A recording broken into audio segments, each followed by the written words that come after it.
Hello అండి, welcome back to my channel. మీలో ఎంతమందికి మునగాకు అంటే ఇష్టం చెప్పండి. నేనైతే చిన్నప్పటి నుంచి మునగాకు పేరు వింటేనే ఆమడుదూరం పరిగెట్టేదాన్ని. కానీ ఈ మునగాకు ఉన్న హెల్త్ బెనిఫిట్స్ గురించి తెలుసుకున్న తర్వాత ఇది ఎక్కడుందా అని వెతుక్కుంటూ పరిగెడుతున్నానండి. సో దీని హెల్త్ బెనిఫిట్స్ ఏంటో మీకు కూడా ఒకసారి చెప్తాను, వినండి. మునగాకులో విటమిన్ ఏ, సి, ఈ, కాల్షియం, పొటాషియం అండ్ ఐరన్ కూడా చాలా ఎక్కువగా ఉంటుందండి.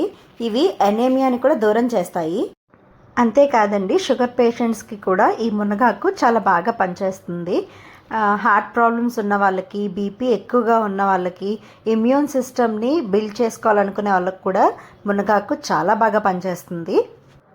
లేడీస్కి కూడా చర్మం, జుట్టు సమస్యలు ఏమన్నా ఉంటే ఇది బాగా క్యూర్ చేస్తుంది. అండ్ అలాగే వెయిట్ లాస్కి కూడా ఒక మంచి ఎగ్జాంపుల్ అనమాట.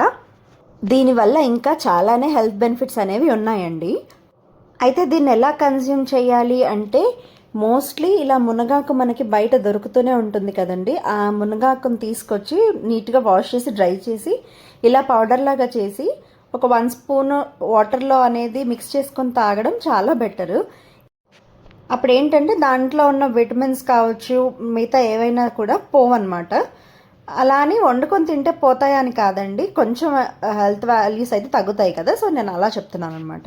అలా తినలేని వాళ్ళ కోసం మునగాకు అనేది ఇలా బాగా వాష్ చేసుకోండి. వాష్ చేసుకొని ఈ వాటర్ అంతా కూడా డ్రైన్ అవుట్ చేసుకొని మునగాకుని ఒక రోజంతా కూడా ఇలా ఎండబెట్టేసేయాలండి. అంటే ఎండలో కాదు, వాటర్ అంతా కూడా పోయేలాగా ఎండబెట్టాలన్నమాట. సో దీంతో ఒక మంచి టేస్టీ మునగాకు పొడి రెసిపీని చూపిస్తానండి. అయితే అది ఈ వీడియోలో కాదు, నెక్స్ట్ వీడియోలో మీతో షేర్ చేసుకుంటాను. Stay tune. Thank you.